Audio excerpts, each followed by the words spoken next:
Karhal chairman व उनके साथियों पर एसडीएम व सीओ के सामने ही एक व्यक्ति पर गाड़ी से खींचकर दबंगई दिखाने का आरोप लगा है। क्या है पूरा मामला, आइए आपको भी दिखाते हैं। करहल में एसडीएम सीओ के सामने फरियादी को धमकाने का मामला सामने आया है। जानकारी होते ही एसडीएम व सीओ ने फरियादी को सुरक्षित घर पहुंचवाया है। पूरा मामला करहल के ईदगाह के पास का है। बताते चले कि करहल के मोहल्ला खेड़ा निवासी कफील ने पुलिस अधीक्षक को एक शिकायती प्रार्थना पत्र सौंपा है, जिसमें बताया है कि मेरी जगह ईदगाह के पास में है। करहल चेयरमैन चौधरी अब्दुल नईम द्वारा नगर पंचायत का कूड़ा करकट जानबूझकर डलवाया जा रहा था। मैंने कई बार करहल चेयरमैन से इस बात की शिकायत की, लेकिन उन्होंने मेरी बात को नहीं सुना। फिर मैंने ऑनलाइन इस हादसे से शिकायत की, जिसकी जांच 1 दिसंबर को क्षेत्रीय लेखपाल व उपजिलाधिकारी व करहल क्षेत्राधिकारी गए थे। तभी उनके सामने नगर पंचायत अध्यक्ष के इशारे पर चेयरमैन के साथियों ने मुझे जान से मारने की नीयत से खींचने लगे। जब मौके पर मौजूद सक्षम अधिकारियों ने देखा तो मुझे सुरक्षित घर पहुंचने के लिए क्षेत्रीय लेखपाल की गाड़ी में बैठाकर लेखपाल से घर पहुंचाने के लिए कहा।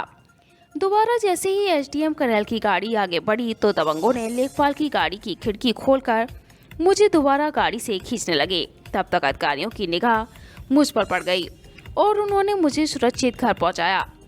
दबंग चेयरमैन और साथी बहुत ही गुंडा किस्म के व्यक्ति हैं, जो अध्यक्ष का विरोध करने वालों को अध्यक्ष के इशारे पर मारपीट करते हैं। पहले भी कई घटनाएं कर चुके हैं। पीड़ित ने बताया है कि यदि भविष्य में मेरी व मेरे परिवार के साथ कोई घटना घटित होती है तो उसका जिम्मेदार नगर अध्यक्ष व उनके साथी होंगे। क्या नाम है आपका? कफील अहमद। कहाँ के रहने वाले हो? मोहल्ला खेड़ा।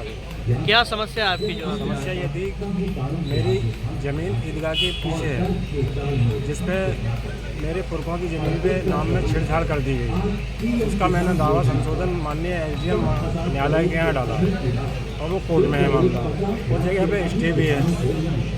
वहाँ पर नगर पंचायत चेयरमैन चौधरी अब्दुल नईम के द्वारा बस्ती का कूड़ा करकट डाला जा रहा था और मकानों का टूटा हुआ मलबा भी वहाँ पड़ा हुआ था।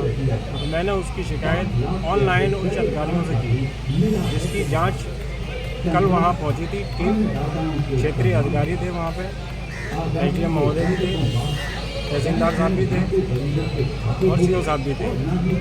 इन लोगों ने उस जांच में जो किया, वहाँ जो पाया गया उसको संशोधन करने के बाद ये अधिकारी अपनी गाड़ियों से आगे जाने लगे। पीछे मैं भी था। पीछे से मुझे राशिद और तोड़े ने पकड़ के अपनी तरफ खींचा मारने के प्लान से। तो मेरी वहाँ थोड़ी तेज़ आवाज़ निकली। एसडीएम महोदय ने मुझसे पूछा क्या हुआ, तो मैंने बताया कि ये शख्स मुझे पीछे मारने की नीयत से खींच रहा है। उसके बाद एसडीएम साहब ने मुझसे बोला कि मैं खड़ा हूँ, आप जाओ। तो मैंने कहा सर मैं अकेला हूँ, मेरे घर से कोई आया नहीं, ये लोग मुझे मारा पीटी कर सकते हैं, मुझे घर जाने की कुछ ना कुछ सुरक्षा मिल जाए। एसडीएम महोदय ने मुझे लेखपाल साहब की गाड़ी में बैठा दिया था। एसडीएम महोदय की सीओ साहब की गाड़ी निकल चुकी थी वहाँ से।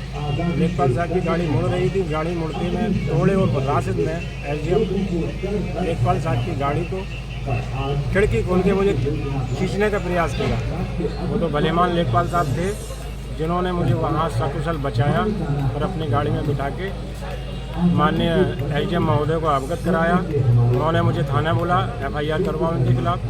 मैं थाने गया, वहाँ कोई लिख दिया मुंशी थाने, इंस्पेक्टर साहब थे नहीं।